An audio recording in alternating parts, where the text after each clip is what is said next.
2030 세대를 캐스팅 보트라고들 하죠. 그래서 2030의 표심이 아무래도 이번 선거에 좀 관건이지 않았나 싶은데 2030의 표심은 과연 어디를 향했을까? 여기에 대해서 좀 생각을 해보신다면 저도 2030이거든요. 네. 네? 그러니까 2030의 범위가 너무 넓습니다. 20과 30. 네. 네. 참고로 저도 1, 2번을 찍지 않았습니다. 당선 가능성을 보기도 하지만 내가 마음에 드는 사람 끝까지 찍는다라고 하는 경향도 있고요. 또 한편으로 이 정책에 대해서 자기와 어떤 연관성이 있는지 판단을 아주 실리적으로 하는 것 같습니다. 이번에도 앞서 우리가 살펴봤지만 20대 여성에서 이재명 후보로 지지가 막판에 확 쏠린 결과가 나왔는데 이거는 윤석열 당선인 그리고 이준석 당대표가 뭐 여성가족부 폐지 이야기하고 여성들을 향해서 우리는 20대 남성 표가 있으면 된다라고 하는 이 신호에 대한 반응이었다고 보여지고 2%대 득표율을 기록했던 심상정 정의당 후보에 대해서 20대 여성은 6%의 지지를 보낸 걸로 출구조사 결과 나왔거든요. 네. 이걸 좀 확인할 수 있었습니다. 그럼 캐스팅보트 역할을 한 지역을 좀 꼽아주신다면 어디가 있을까요?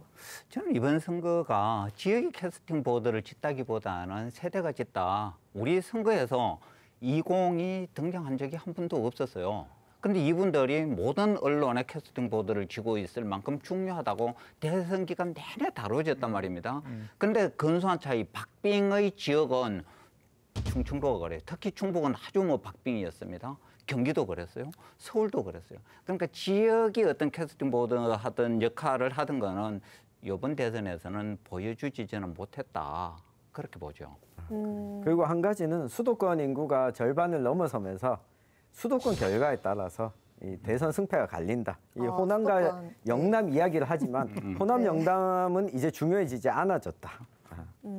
저는 어떤 요인보다도 이번 대선의 성격에 대해서 좀 생각하고 싶은데 양 당이 그러니까 뭐 아까도 얘기했지만은 의정 경험이 없는 두 사람을 링에 올려놓고 최선을 다해서 밀어주지 않은 최소주의 선거라고 할까요? 더불어민주당의 경우에 180석에 가까운 의석을 가지고도 후보자의 이미지 메이킹 하는데 별로 성공하지 못한 것 같아요. 결국은 제가 볼 때는 후보 개인기에 매달려서 선거를 치른 것 같은 그런 인상을 받기 때문에 이런 것들이 지금 앞으로 권위주의 정부가 탄생할 수 있는 그런 토양이 되기도 하거니와 국민들이 이런 정치에 대한 혐오감을 갖기에 아주 좋은 그런 토양이 되는 게 좀 우려스럽습니다. 예. 이번에 윤석열이 왜 어떻게 정치인으로 됐느냐.